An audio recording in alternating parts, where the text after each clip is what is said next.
La sangre brotó a borbotones cuando la delgada y fina hoja del cuchillo le cercenó la garganta.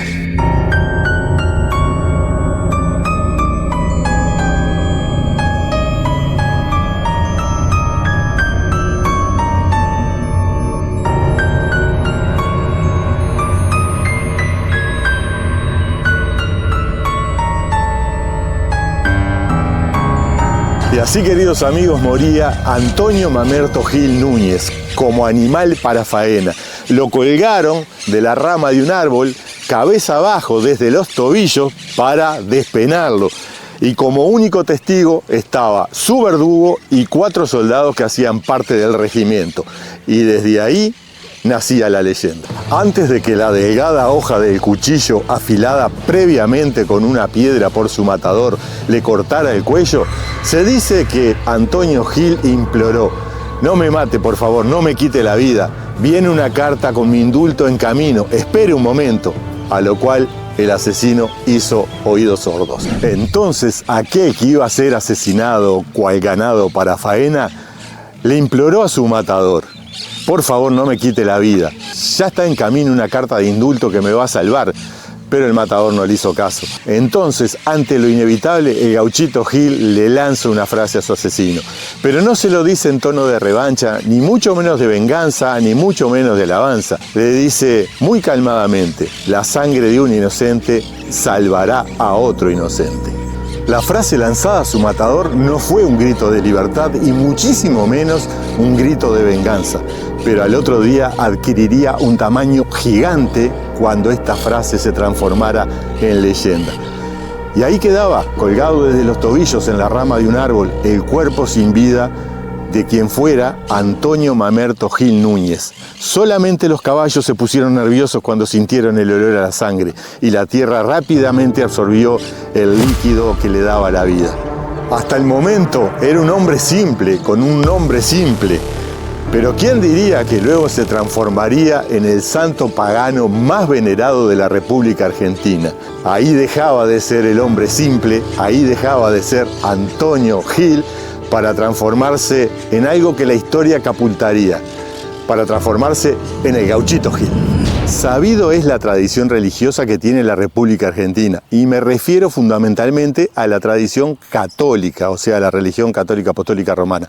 Pero también en este país existe un sincretismo bastante interesante, que acá se santifica a personajes conocidos que de repente fallecieron en situaciones bastante trágicas, y la gente lo toma como algo, no sé, para mí difícil de creer, que estas personas les van a conceder milagros porque en vida fueron muy famosas y una vez que se fueron al más allá parece que le dan poderes milagrosos de curar, no sé, la gente tiene necesidad de creer y bueno, suceden esas cosas como sucedió con Gilda, como sucedió con Rodrigo, como la difunta Correa, como la San Muerte, como el gauchito Gil.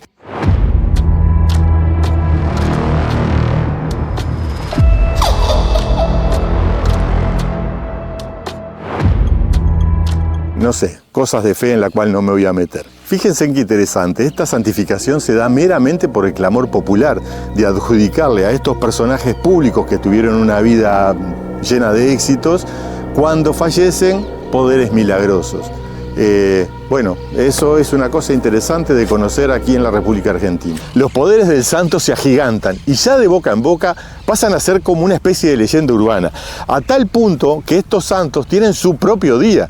Y no es de extrañar que si usted recorre las rutas argentinas, cada tantos kilómetros va a encontrar al costado de la misma una especie de altar, una especie de ermita, donde la gente se detiene a dejarle una ofrenda, a hacerle una promesa, o simplemente se detiene a rezar, a tomarse un momento para estar consigo mismo, a pensar en su vida y a depositar toda su fe que el santo le va a conceder el milagro de curarle a una persona enferma, de darle un nuevo trabajo, de, no sé, hay gente que pide hasta por el amor, hay gente que pide por el amor, estamos todos locos, pero hay gente que pide por el amor, ¿qué le vamos a hacer? A ese punto llegamos.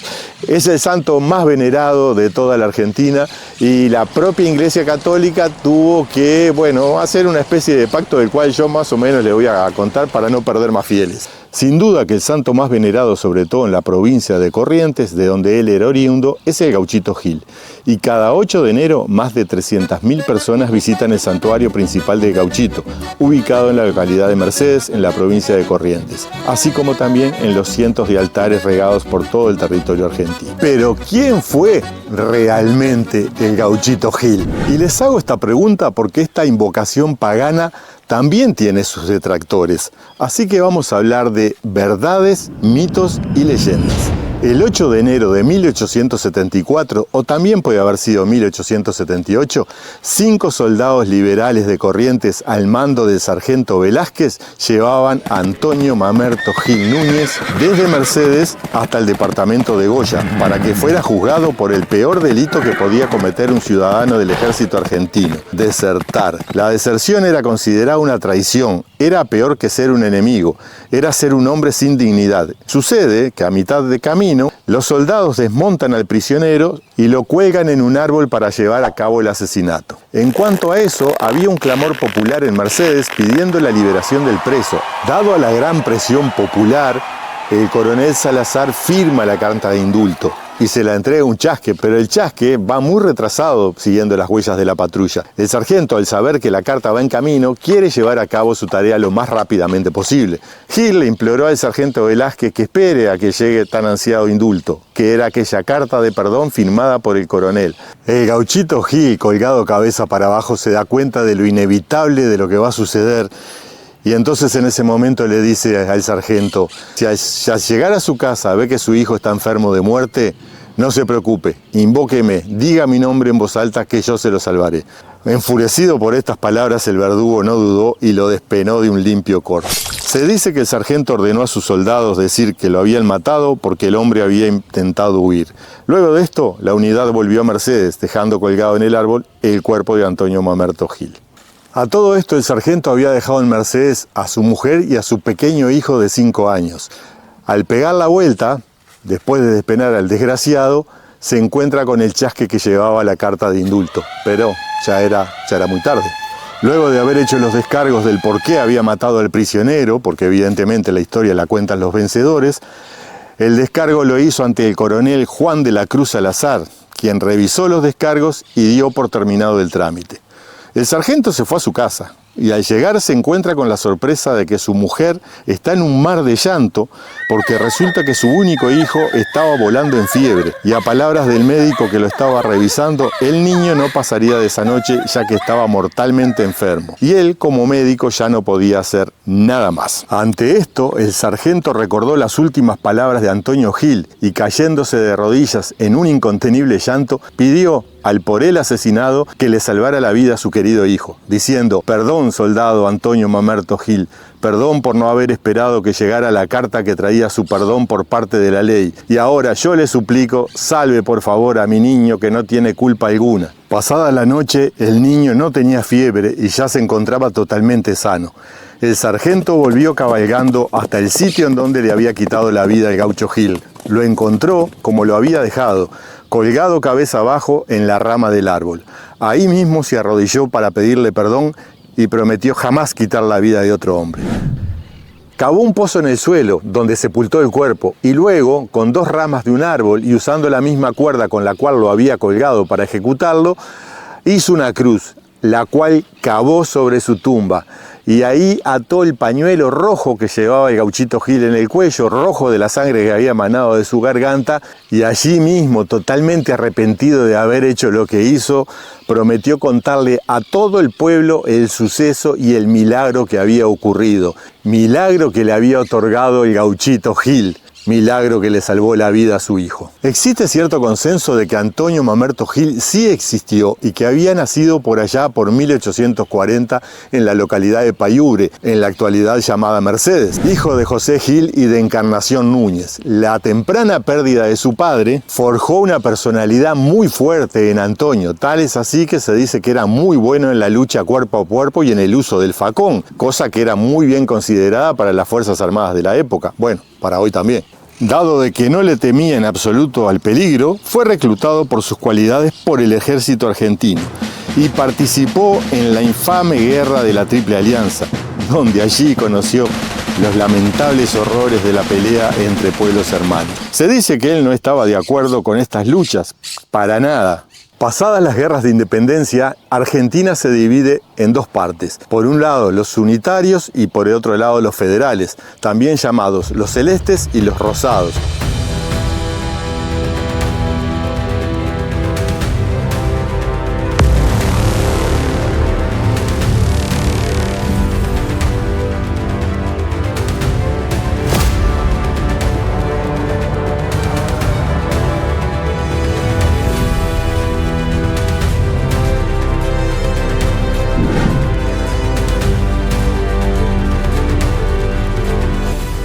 Los unitarios apoyando el poder absoluto de Buenos Aires y los federales, como era nuestro gran querido José Artigas, apoyando la autonomía de los diferentes pueblos. El gauchito Gil se siente conmovido por la idea federalista y se transforma en un colorado. De ahí también venía el color del pañuelo que llevaba atado al cuello. Al volver a Mercedes, Gil se encuentra que quien gobernaba la ciudad era el coronel Juan de la Cruz Salazar, ferviente militante unitario. Al tiempo de su regreso, Gil fue llamado para integrar las filas del ejército unitario, a lo cual se negó rotundamente. Entonces huye de la ciudad y el coronel emite una orden de captura por el cargo de deserción. Y aquí la historia es un poco confusa. Hay quienes piensan que esta fue la única causa de su ejecución. Pero hay otros, aquellos que les gustan las historias de amor, las novelas rosas, también se debió a una historia de amor que tuvo el gauchito Gil con una viuda de un poderoso terrateniente. Y cómo se habían conocido esta pareja, y se habría conocido cuando el gauchito Gil empezó a trabajar como peón rural para la viuda. El apasionado romance resultó obsceno para la oligarquía y el patriciado de la zona. ¿Por qué? Y porque sucede que si un simple peón de estancia se casaba con la viuda rica, pasaría a ser un poderoso terrateniente. Entonces se dice que la oligarquía le pidió al coronel Salazar que lo reclutara en el ejército para mandarlo morir a una de las tantas guerras que por allí sucedían. Yo le estoy dando la posibilidad que usted piense lo que quiera. Si quiere apoyar la parte de que, bueno, fue por un tema de unitarios y federales, precioso. Y si usted cree en el amor y cree que fue por la doncella no, por la viuda, también precioso. Estando el tocayo, estando Antonio Gil muy angustiado por lo que había sucedido, por los hermanos que tuvo que matar en la guerra de la Triple Alianza, dice que se angustiaba mucho y le pedía consejo al santo negro de los pobres, hasta que un día este se le apareció en sueños y le dijo que le prometiera que nunca más iba a participar en una guerra y nunca más iba a matar a un cristiano, y que a partir de ese momento se iba a ocupar de ayudar a los más pobres y los más necesitados. Lo que sucedió a partir de ahí fue que, como no tenía con qué ayudar, comenzó a robar ganado a los ricos para dárselo a los pobres, convirtiéndose así en un ladrón. También se rumorea que San Baltasar le otorgó el don de curar enfermedades y otros poderes que lo convirtieron en un gran curandero. Así comenzó su fama por las personas más pobres del pueblo. Entonces la oligarquía, preocupada ante lo que se estaba convirtiendo Gil, y dado que el hombre pertenecía a los federales, deciden acusarlo con falsos testimonios para apresarlo y desaparecerlo. Si bien una inmensa mayoría acepta que el gauchito Gil fue un hombre bueno, hay quienes también lo detractan y dicen que fue un simple ladrón que robaba ganado y que lo robaba para su provecho propio, que simplemente repartía entre los humildes algunas reses para que su popularidad creciera y de esta manera poder gobernar las gentes más humildes, que eran quienes los apoyaban. De esta forma podría gobernar la región, dado a que todo el mundo lo apoyaba. A tal punto se dice que fue también un ladrón de ganado y un malhechor que está considerado como el protector de los delincuentes. No es de extrañar que en las cárceles de Argentina se encuentren altares de gauchito Gil y que muchos de los presos y malvivientes, no digo que todos los presos lo sean, se tatúan la imagen de gauchito Gil en su cuerpo. Por eso se dice que no fue tan bueno, se dice que fue un malhechor, al punto que está considerado el protector de los delincuentes. Argentina, en muchas de sus cárceles, tiene altares que rinden homenaje a gauchito Gil y muchos de los privados de libertad se tatúan la imagen del gauchito en su cuerpo. Yo no estoy para juzgar, usted piense lo que quiere, la inmensa mayoría dicen que es un santo bueno y otros dicen que es el protector de los malhechores. Si bien hay diversas versiones de que el gauchito Gil fue enterrado en el lugar donde fue ejecutado, si bien fue enterrado en el cementerio, bueno, hoy me decía un encargado de la parte arquitectónica de del nuevo santuario de que él en realidad está sepultado en el lugar donde se levantó el santuario y es donde se va a poner la imagen de él en la actualidad. Pero acá en el cementerio se le hizo una ermita, se le hizo un altar en el cual la gente viene a rezarle. Aparentemente su cuerpo no está ahí, en algún momento lo tuvo, pero luego la gente presionó para que lo devolvieran al lugar donde fue ajusticiado. Eso fue lo que me contaron. Bueno, crea usted o no en santos, leyendas, mitos, verdades. Yo no soy nadie para juzgar, pero es innegable el apoyo popular que tiene este santo en la República Argentina. Millones de argentinos lo veneran y es imposible que usted camine o vaya en el auto por alguna de las rutas argentinas y no vea cada tanto un altar del santo. Al punto tal también se dice que es el protector de los camioneros, por eso cuando pasan por enfrente de un altar o una imagen le tocan un par de bocinazos. Una forma de identificar estos altares a lo lejos es en base a las banderas y los pañuelos rojos que tienen envueltos alrededor de la imagen. Esto es por el color de su sangre cuando lo despenaron. Bueno, lamentablemente nuestros gobernantes, y hablo a nivel de toda América Latina, no están haciendo las cosas muy bien, ¿verdad? ¿Y eso qué hace? Eso hace que la gente la esté pasando mal. Y cuando la gente la está pasando mal, se aferra a la fe. Y la fe es indiscutible, le da el sustento y el soporte y la esperanza para seguir luchándola a esa gente a pie, esa gente que la lucha día a día. Yo vine acá a la ciudad de Mercedes, en Corrientes, y hablé con mucha gente y sé que no la están pasando muy bien. Los planes económicos del país, yo no voy a hablar de macroeconomía, porque cuando venden los países para el exterior es todo muy lindo, es todo muy bárbaro, pero hay que hablar con la gente de a pie, con la que está todos los días trabajando acá para ver cómo la vive, ¿no? Y nuestros gobernantes, la verdad que en todos estos países no hacen las cosas muy bien. Y la gente necesita en qué apoyarse, necesita algo que le dé sustento para seguir adelante. Entonces, usted aférrese a lo que le parezca. Hay gente que se aferra a la Iglesia Católica, hay gente que se aferra al Islam, hay gente que se aferra al judaísmo, cada cual tiene sus creencias. Y estos santos paganos tienen un arraigo popular muy grande porque son los de la gente más humilde. Es la gente más humilde, la gente económica más pobre, la que tiene esta fe en estos santos populares, porque los ve como algo igual a ellos, ¿verdad? No lo ve como ese santo católico que uno lo ve subido arriba de las paredes, por más que muchos de esos santos también fueron soldados romanos y también mataron gente, ¿no? Lo digo porque se dice que Gauchito también hizo sus tropelías, ¿no? Pero bueno, la vida. Pero esa misma fe muchas veces es usada también por estos mismos gobernantes para que ellos se mantengan en su lugar, ¿verdad? Los poderosos promoviendo el sufrimiento y la pobreza de los más humildes como acto de estoicidad, solo para que de esa manera ellos se sigan manteniendo en el poder. La cantidad de adeptos al Gauchito Gil aumenta de forma exponencial, a tal punto que la Iglesia Católica permite misas en su nombre y lo acompaña en ciertas procesiones.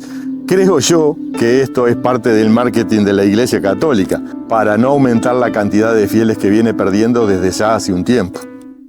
El nuevo santuario, el cual me dijo uno de los muchachos que estaba trabajando ahí, que el estilo arquitectónico se llama Brutalidad Correntina. Ahí van a ser los nuevos lugares donde se van a poner los que venden, los que hacen merchandising. Este es el antiguo santuario y después de esta monumental obra se va a terminar aproximadamente el 1 de julio. Ahí es donde supuestamente está enterrado el Gauchito Gil, en ese lugar. Ahí se va a erigir su estatua y los muchachos están poniendo ahí esas especies de ofrendarios, que es donde la gente va a depositar sus ofrendas. Todo esto va a ser lleno de vitró, va a ser vitrales por todos lados, va a quedar una maravilla y como verán es todo cemento, no se va a pintar, va a quedar lustrado y los vitrales van a llegar hasta el cielo, ¿verdad? Toda la parte de ahí que estamos viendo va a ser lustrada, va a ser pulida y como les digo, la imagen se va a levantar ahí. Esto es una maravilla, es de un tamaño gigantesco y los muchachos están trabajando a full, día y noche, colocando esos ofrendarios, colocando las últimas losas, colocando los vidrios, colocando absolutamente todo para que a mediados de julio más o menos esté abierto al público. Bien, así como en el video de San Juan les dejé la historia de la difunta Correa, en este video de Mercedes Corrientes les quise traer la historia de Gauchito Gil. El Gauchito Gil es el santo pagano más venerado de toda Argentina y muchísimo más aquí en la provincia de Corrientes. No se olviden de suscribirse al canal, si les gusta lo que estoy haciendo, suscríbanse que es gratis, activen la campanita para que yo les avise cuando subo un nuevo video y denme un lindo like. Y apóyenme para que yo siga paseando por ahí. Ojo que me pago yo todos mis gastos, nadie me paga nada, pero la alegría que me llevo en el corazón es enorme. Bien amigos, como siempre le digo, miré hacia donde me lleve el viento, pero esta vez no es así. Esta vez yo sé a dónde va a salir el próximo video, pero no se los voy a decir. Lo que sí les voy a decir que me encantaría que ustedes me acompañen. Así que nos vemos la próxima semana en otro lugar, en otra locación, pero con las mismas ganas. Vamos arriba, nos vemos pronto. Chau, chau.